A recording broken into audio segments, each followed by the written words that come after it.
అందరికీ కూడాను అందుబాటులో ఏదైతే చేయగలమో అది మాత్రమే చెప్పారు. జగన్ మార్క్ అనేది ఈరోజు కనిపించింది. మేనిఫెస్టోలో ప్రతి పేదవాళ్ళకి కూడాను వాళ్ళ ఆర్థిక అభ్యున్నతికి మహిళలకు పెద్దపీట వేశారు.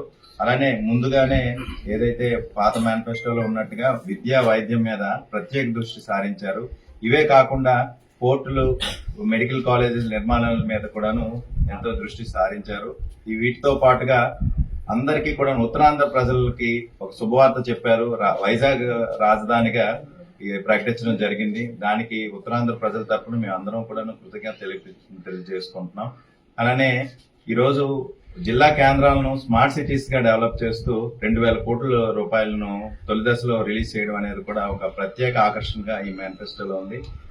ఫైనల్ గా ఒక ముక్కలో చెప్పాలి అని అంటే జగన్మోహన్ రెడ్డి గారు ఏదైతే చెప్తారో అదే చేస్తారు. అది ప్రజలు ప్రగాఢంగా నమ్ముతున్నారు. ఈ మేనిఫెస్టో తర్వాత మా యొక్క ఓట్ బ్యాంక్ కూడా మరింత పెరిగే అవకాశాలు ఉన్నాయని నేను అభిప్రాయపడుతూ ఉన్నాను. Thank you.